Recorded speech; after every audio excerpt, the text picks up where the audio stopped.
Hello, and thank you all for joining today's webinar. My name is Donna Gordon, and I'm part of the membership team here at IRSM. Your speaker today is Lamis Al-Kaziri. And before I hand over to your branch chair, Peter, I'm going to run through a few things first. To begin with, you should see to the right of your screen a toolbar with various options. You will be on mute for the duration of the webinar. Feel free to ask any questions, make any comments using the question area, and we will take 5 to 10 minutes to respond to these at the end of the presentation. If you need any support using GoToWebinar, the I symbol will take you to the support site. Finally, this webinar is being recorded and a copy of the recording will be placed on the IRSM YouTube channel after the event. So that's enough from me. Peter, I'm going to now hand over to you. Thank you very much, Donna. I shall just share my screen.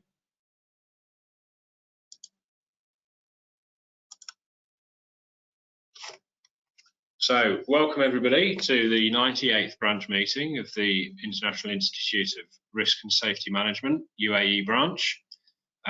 Today is the 6th of October, and as you know, my name is Peter Hurley. As Donna has alluded to, the online etiquette is to be followed. You're automatically on mute anyway, but we would ask that if you've got any comments or any questions that come up during the course of today's branch meeting and through Lamis's presentation, just pop them into the chat box and Donna will read them out when we come to the question and answer session. Okay, so today's agenda, we'll be going through some branch updates, and I'll be giving you a few details of some upcoming events. I'll then hand over to Lamis, who will be doing a presentation of changes to the EN1004 Standard regarding mobile access towers. Lamis is the Middle East representative for PASMO, so for anybody there, our members who are dealing with or using prefabricated access and scaffolds, this will be of particular importance for you and interest for you. As I say, we'll then have a question and answer session before any of the business and closing, hopefully around about 5 o'clock. Okay, so the new LinkedIn page continues to be a success.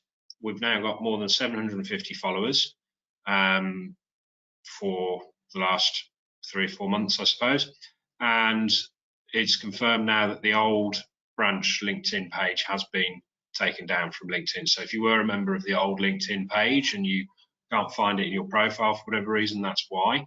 But there is the new LinkedIn page which you can follow just by searching for IRSM United Arab Emirates or following the link in tonight's presentation. As part of the content for the LinkedIn page, we're going to be posting members' profiles starting next week, and we're looking to do a profile once a week. The IRSM committee will go first, so I would imagine that your esteemed chairman will probably be the first profile. And following last month's appeal for volunteers from the membership, we've had 5 people so far who have expressed an interest in contributing to this scheme.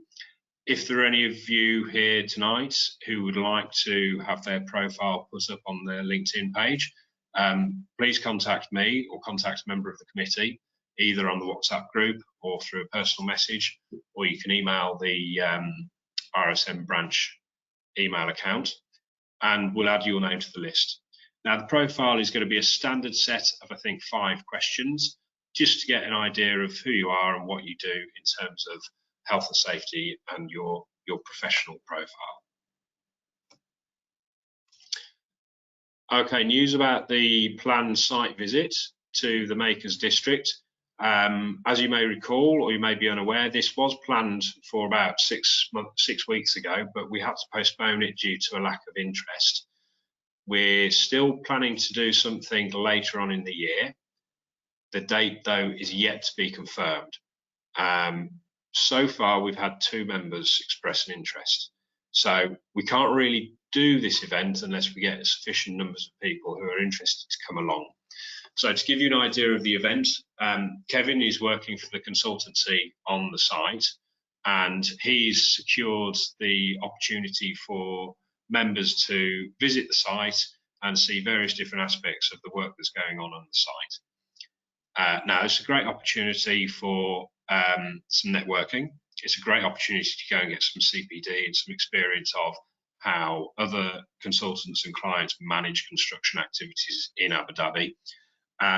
So I would recommend that anybody who is interested and is available, then please let me know. Please let the committee know, again, either on WhatsApp or contacting us through the branch email address. We're looking for 20 people to make the visit viable. We won't really be able to exceed that number. Obviously, you need to be fully vaccinated, so you'd need your green Al Hosn pass.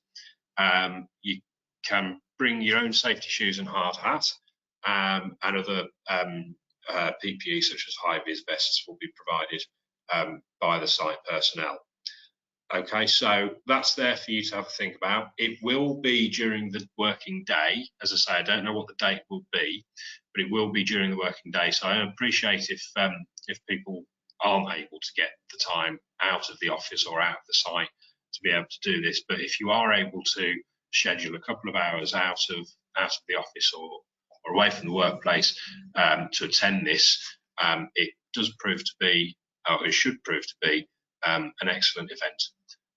The timings, I think we're looking at between 10 and 11:30. Okay, if we get a bit more interest, then we'll be able to arrange it and we'll be able to give you more information closer to the time. Okay, so some events that are coming up to be aware of.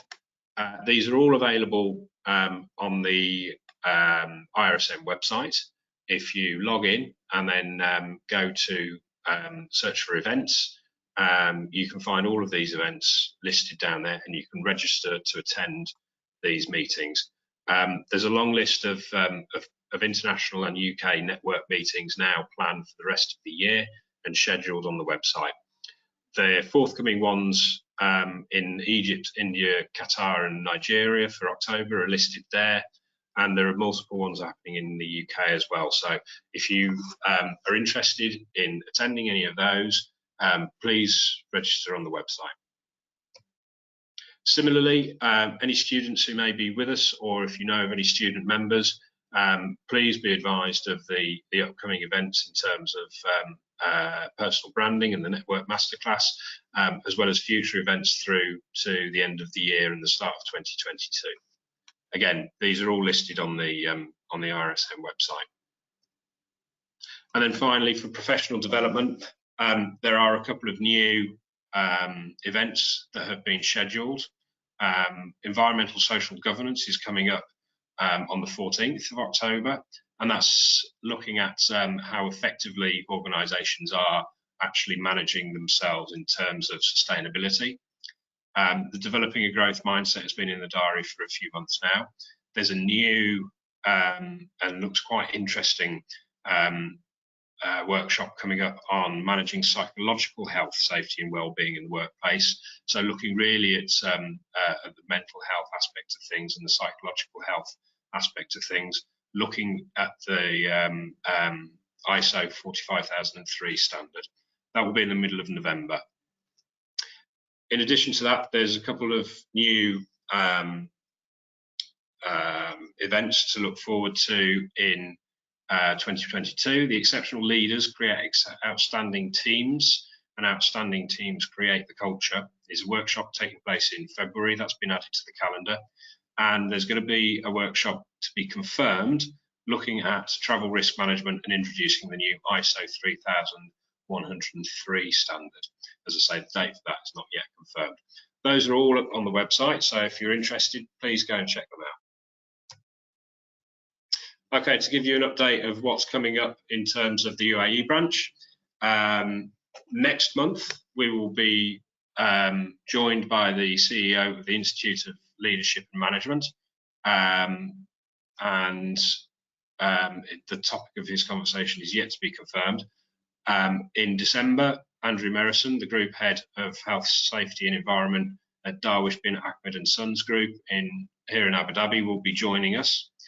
And we've also secured Legal Director Samantha Ellaby from Clyde & Co, who's keen to talk to you about the various legal aspects when it comes to, or legal liabilities when it comes to incidents on site, as well as some key do's and don'ts in terms of health and safety and your compliance and your liability. So there's going to be some very interesting and varied content coming up in the next few months. We'll be doing a special on safety in the heat in February. And then in May, we've got the annual general meeting and the annual branch elections to look forward to. We will be filling in the gaps for March and April as well, but we've got a calendar for you for the next few months for you to look forward to. We are going to continue to meet on the first Wednesday of every month, although we may delay the January meeting to the second Wednesday, just to accommodate for people who may be travelling after the seasonal holidays. Okay, so that's enough from me for the moment. I'm going to hand over to Lamis, who is going to talk to you about mobile access towers. Thank you, Peter.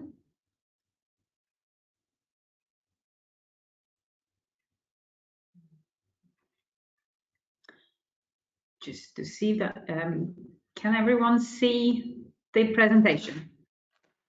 Yeah, yes, we can see Lamis. Yes, good stuff. So good evening, everybody. And thank you for having me at the RRSM UAE branch meeting again. It's always a pleasure. Very strange again, still talking to a laptop, obviously. Very different from how we used to do it before. My name is Lamis Al-Qaisi, and I am the Middle East regional representative for PASMO. And I've been with PASMO since 2018.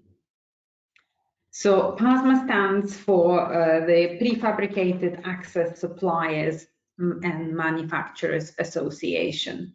So before we go into the changes of EN1004, I'd like to give you a little background about PASMO itself, just in case for those who have not heard of PASMO. So PASMO is the international not-for-profit association and industry body for mobile access towers. Sometimes we call them mobile scaffolding. It was set up in 1974 in the UK by the manufacturers and suppliers of the towers, aluminium towers, and obviously developed now away from just the manufacturers into the hirers, dealers, and the training providers. It promotes the safe use of mobile access towers, and it's really the only association that only promotes the work, the safe work at height from mobile access towers and everything to do with mobile access towers. And it is a recognized authority, whether it is in the UK or in the UAE, both by OSHAD and by municipality, and we'll look into their requirements in a bit, just as a reminder. So mobile access towers or scaffolds, they allow safe work at height. They're one form of providing a safe work at height. There are other forms, of course, depending on what type of job you undertaken and what your risk assessment tells you, what is the best way to work safely at height. So they are one solution for working safely at height. They come from prefabricated components. So the tower as a whole should be in, I would say, in one pack all together. You don't require any tools to assemble the tower. It can be it clips together because the components are prefabricated. And it's the person who is using the tower should be able to assemble it. So when attending the user training, the person will be qualified to assemble the tower. The whole idea of using mobile towers is to be able to, the person doing the job being able to assemble their own tower, do the job, come down, take the tower down. So it's supposed to be for simpler, shorter duration jobs. So just a reminder about local requirements. In Abu Dhabi, requirements for the correct towers or towers that are manufactured to BS EN1004, and the requirement for PASMO training is identified clearly in OSHAD Code of Practice 26 for scaffolding. So in section 2, obviously I'm just putting very short sentences in here. In section 2, persons using towers must have PASMO training. And in section 3.13, the towers must be designed and have product conformity certificate to BS EN1004. And this is why really it's important for us to understand that the standard is changing. The Code of Practice 26 and OSHA does also mention the 2 assembly methods, so the 3T and the AGR that PASMO has developed, and that the towers conforming to EN1004 would provide the user with. But we're not talking about the assembly methods today.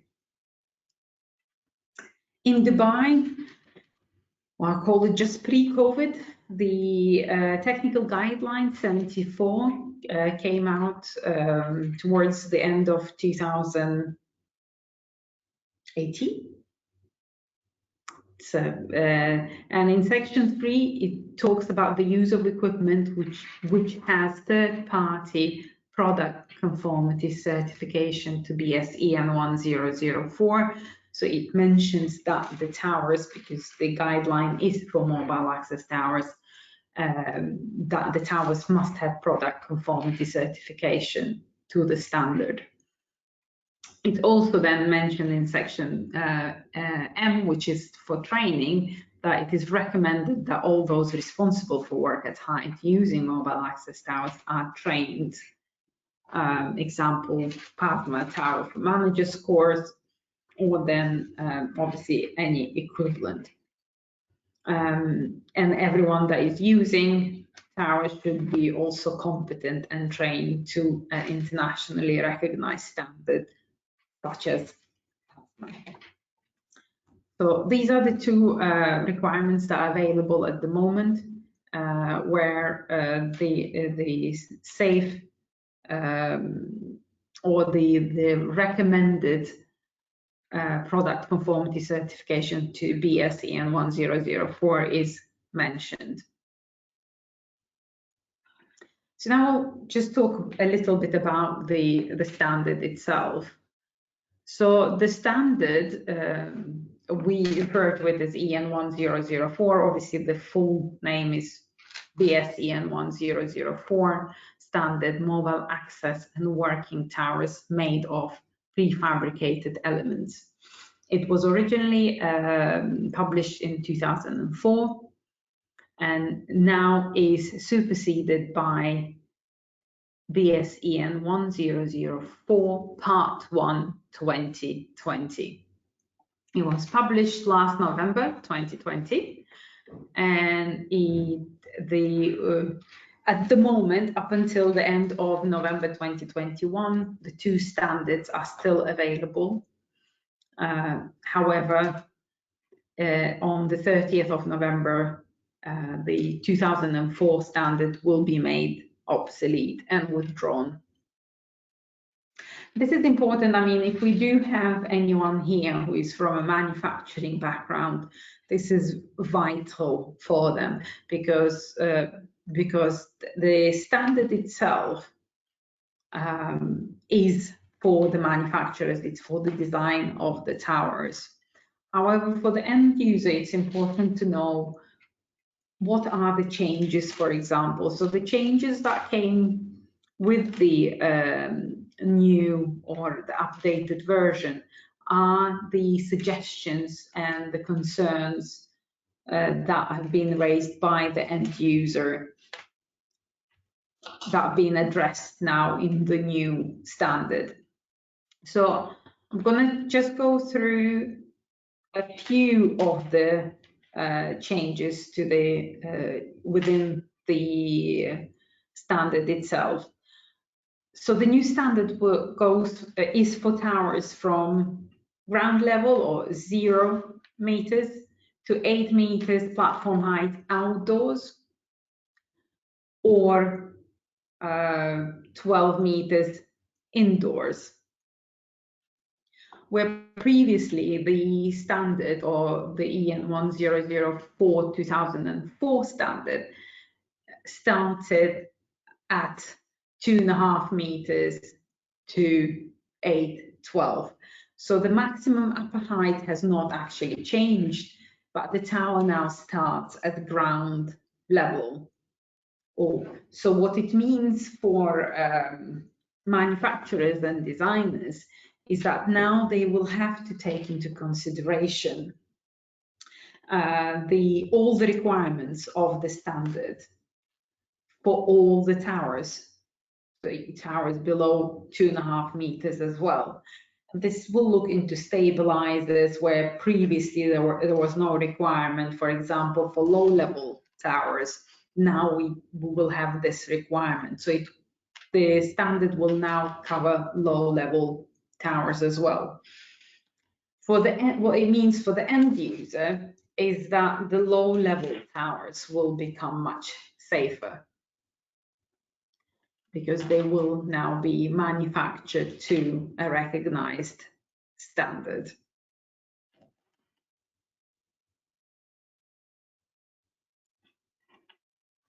So the 2020, or the new version of the standard, now emphasizes, where previously it didn't actually specify in the standard, that the standard is those mobile towers are meant for shorter duration tasks, for temporary work, and that they should be able, or the user should be able, to dismantle the towers at the end of the work shift. It is not meant to be for long jobs where the tower will stand there assembled for weeks. It is meant for shorter jobs. It also states that the towers can be relocated or quickly dismantled if the wind exceeds the maximum limits. Well, previously the design didn't allow for what happens if we assemble the tower when it's not windy and we're working, and then the wind picks up. What do we do? So the design now should take into consideration how can it be relocated or deassembled quickly if the wind exceeds the maximum limit. It will clearly specify that the tower should only have one working platform at a time. And it's something that we've seen before, that the towers are assembled and there are several workers standing on different platforms working. It should be one platform only used for work.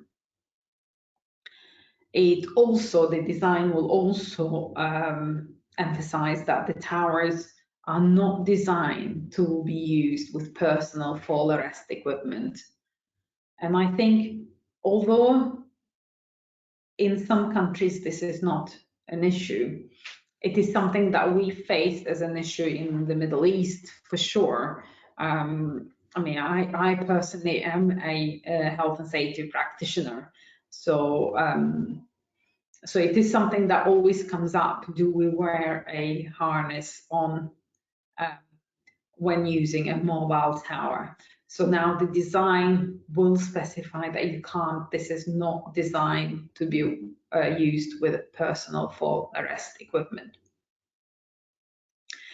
It will also have as a minimum requirement that it has, the tower should have an inbuilt means of access to supplied with the tower, so that it's not an add-on. So as an end user, when you either buy or hire a tower, the supply access, whether it is stairs or ladder, it has to be inbuilt into the tower itself. So what it actually says, it clearly specifies that any other configuration of towers, such as the cantilevers or link towers or towers with bridges, don't actually fall under EN1004. They are outside the scope of EN1004, and they fall under the UK national standard. So there is no, not yet a EN standard, but it's a BS 1139 Part 6 standard that will cover all other towers. And these are the towers that are meant for longer duration or for more complex jobs. They will not fall under EN1004.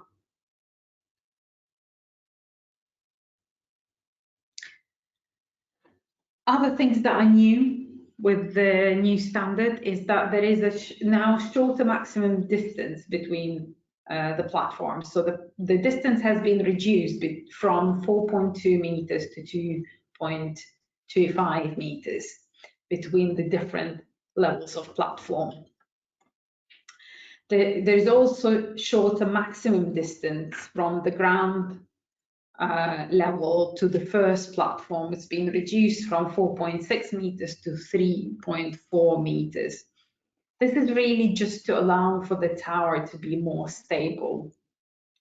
And that's how the design has changed, and the requirements for the design have changed as well. There is also the new standard also have the requirement that the manufacturer and designers have to take into consideration that the caster wheels must be secured to prevent them falling out. And this is something that maybe people, especially those who work on construction site, see a lot, that you lose some components of the towers, and caster wheels are one of those components that you actually lose. But now they have to be secured to the tower itself, so they don't fall out. There's also requirements for the towers to be secured at both ends. Oh, sorry, at both ends, so they are secured during any wind condition. So previously we didn't have that in the design. So different end users will secure the towers in a way they find fit. But the new towers will have to be have 2 points to secure inbuilt in them to secure the towers. And there'll be new guidance for designers regarding wind load calculation, which again, the 2004 version didn't have that for the designers, and now we will have it. There are other changes to the standard as well, but these are the main changes, and that really directly affect the end user. which it's good to know. Obviously, if you have current towers that you've already purchased, you might, those are still there, of course, and you can use them, but it's for any new towers. One good piece of news, we actually do have now a manufacturer in the UAE that manufactures towers locally at the manufacturing facilities in Dubai to the standard. And that's Ascend Access System Scaffolding. So they are PASMO member, but they also have their product conformity certificate. They've only recently got it, so I don't know if a lot of people knew about it, but they supply, and they're actually the only the only manufacturer in the region so far, which is great news because we didn't have this option before. We also have two suppliers. We have Alaith, and they supply towers that conform to the standard. They supply towers from different manufacturers that have the conformity certificate. We also have Access Material Solutions, and they supply towers that conform to EN1004. It is worth asking for the certificate, and now I think with the availability of a local manufacturer, we might even see that it will be more affordable, and that the price range between non-compliant towers and the compliant towers has become smaller as such. So really, I've come to the end of the presentation about the standard itself. I do know that it's not really the most exciting topic to talk about, but these are the main changes that I mentioned in there. Now, just as a reminder to yourselves as RSM members, so as RSM members, you have access to the Safety Practitioner Zone, which is a PASMO provided zone that has different topics, different guides, references available with graphics for the towers. There are also some short videos on safety videos with messages for anyone using towers that you can use. And there's also a series of one-page documents that can be used as toolbox talks that you can utilize and use during your briefings at work. And I'll put the link here, which you'll probably have the presentation as well. The link here, it is only available to RSM members. So when you log in, you have to have your RSM membership card. So it's membership number, sorry, to be able to log in to the system. This is really it, the end of the presentation. Thank you, and any questions? Thank you, Lamit, for a very informative and, well, I think it was interesting presentation. I think mobile access and scaffolds are often overlooked in terms of risk, and they can often present a greater risk in terms of the fact that they're temporary by their very nature and often used for quick and perhaps jobs that aren't planned as well as perhaps they should be. So it's interesting and reassuring to know some of the changes that have been made to the standard. Do we have any questions for Lamis while she's here? Yes, hi. We've got one question from Altaf. So they're asking, Does the OSHAD or BSEN 1004 2020 or 2021 define the roles experience required to conduct the TPI? If so, is it necessary that they have to be rectified by PASMO to be third-party inspector, same as LEEA for lifting equipment? Okay, so the whole idea with the mobile towers is they are for short duration temporary work. They don't require third-party inspection. So there is no requirement for a third party to inspect the towers at any time. Not from design way, not from assembly, not from when you dismantle or use it.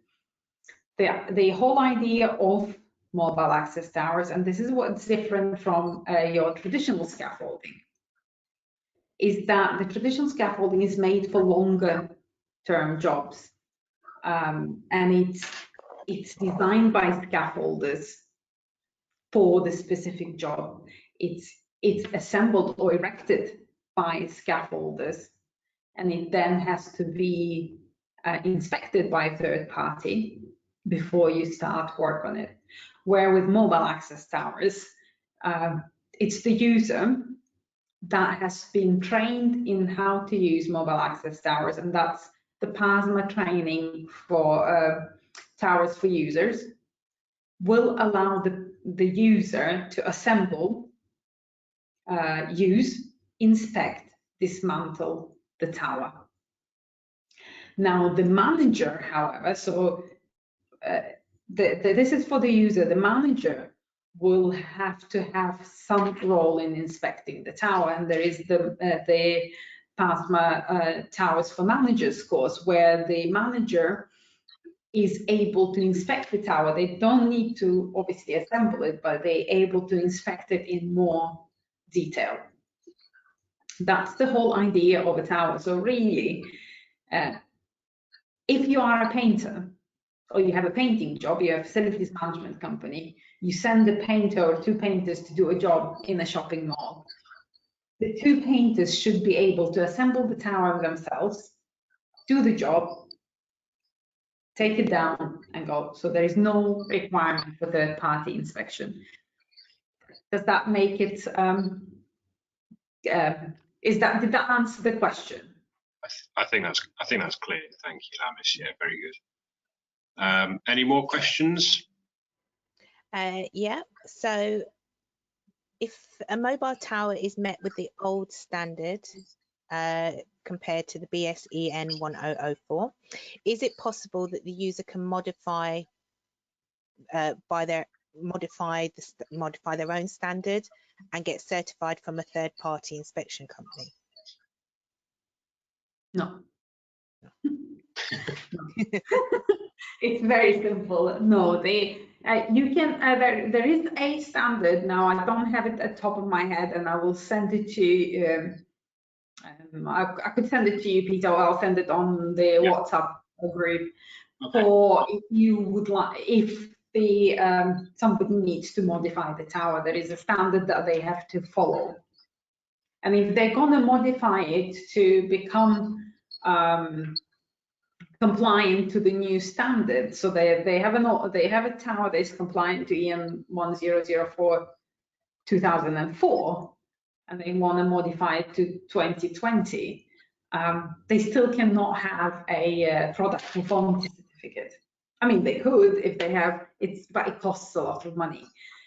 A third party, the difference between a third party inspection and certificate, they don't do the testing that is required. They inspect that the tower is compliant to that standard, but they don't test the tower to be compliant to that standard. And this is where the conformity is different to the third-party certification, if that makes sense. But you do not need to, I mean, if you have towers that are compliant to 2004, don't need to now, as an end user, to modify them to 2020. You can still use them, but you've got to take into account that they are not designed to the new standard. I mean, they are still current. The towers themselves are not going to be withdrawn, of course. But going forward, if you're now purchasing or hiring new towers, then you've got to demand from the manufacturer that they're built or manufactured to the new standard. Lovely, thank you. Okay, thank you. Okay, I've got one more question. So, Lamis, what are your tips, advice, or to scaffold erectors or scaffold inspectors for erecting and dismantling? And can PASMO send recommendations to OSHAD regarding guidelines or technical guidance for usage of mobile towers? Okay, so OSHAD does have, so Code of Practice 26, which is for scaffolding, does have a section on mobile access towers. And PASMO, probably all of you know Jason Woods, pre my time in PASMO, he worked very closely with OSHAD, and he made sure it's all in there. So it's already all in there in Code of Practice 26. So again, you don't need scaffolders to erect the towers. What you need to make sure that the tower, whoever is using the tower, or whoever so what some companies do, if they're a big construction company, they will have teams, they've trained teams to assemble the towers. They don't have to do that. They don't have to have specific designated people, but if they have 200 towers on site, that makes sense to have a team that goes around, puts them up, and then dismantles them. But then the user, the person going onto the tower that is going to use it, has to have the exact same training course. So it's the same training course. It's a one-day training course, PASMO for users, that the assembly team and the worker team should undertake. And they'll get the PASMO card that specifies what training they've received. So you don't need scaffolders for towers. The whole idea, this is short duration, temporary, more cost effective. But it is not a replacement for your traditional scaffold. It's for different, as to say, different risk level, different jobs. Lovely. You mentioned Jason Wood. He's actually sent you a quick note, Lamis, to say great presentation and that he agrees with you for the need of third-party certificate. The towers are designed to the BS1004, and a competent person should manage the equipment and be PASMO qualified. Yeah. Thank you, Jason. Thank you, Jason. Yes, Any other questions? You don't see the faces. It's there. Yeah. It's there looking. Yeah, watching, yes. Any other questions? Just one more. So this is from Altaf again. So on a project, the engineer, they often have to insist to have TPC. Even sometimes they ask every time they have an inspection by a certified inspector. Is there guidelines? There needs to be guidelines or a clause about this. So I'm just gonna try to put the question back and just to confirm that it's correct. So in day-to-day work, in real life, what happens is that the engineers insist on a third-party certificate for towers. So I think that's the question. Yeah, so I think that is, and I think it contradicts. The clause. So, is there any guidance around that? Yeah, so your product conformity certificate is a third-party certificate. So the tower, if it is designed and manufactured to EN1004, it should have a product conformity certificate. If it has the product conformity certificate, then that's your third-party certificate.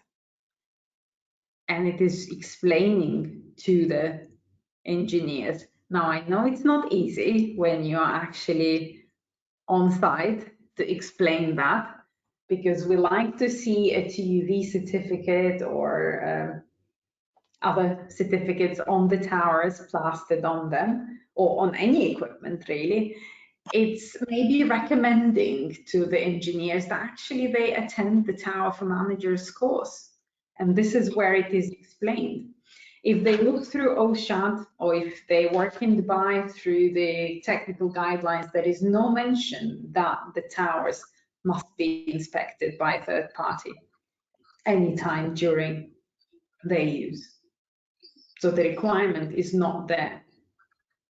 So there's kind of no point of not putting a requirement. If it's not there, it's not there. And so you can use that as a starting point, but also tell them maybe we should attend all Tower Managers course to understand. Or if it is a struggle, please do, I'm on the WhatsApp group. Send me a WhatsApp. You need me to attend the meeting with you, or explain it, present it to your teams. That might be an easier option sometimes, just having somebody to present and explain. I don't mind, but it is difficult. Yeah, it is a challenge, because I think because it's a struggle. Yeah, and people just expect there to be a third-party certificate for everything, and sometimes it's like you say, it's not necessary, or it's already actually exists, but it's just in a slightly different form. Yeah, and if companies are willing to pay for third party to come and inspect the towers, they can come and inspect, but the towers are not supposed to be standing there assembled for a long period of time. So when do you bring them to inspect? Yeah. So they've inspected it one time and then you deassemble them. And it's very inefficient. Yeah. It's very inefficient. It's very unnecessary. Okay, well, thank you very much again, Lamis, for your presentation. It's good to see you, and it's good to hear from you, and it's good to learn the changes and updates to the standard. Thank you. Thank you for having me. Bye, everyone. Thank you.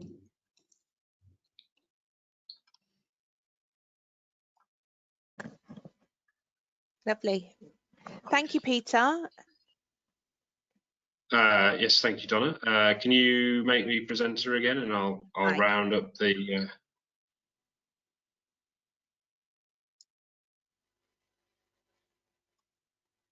There you go.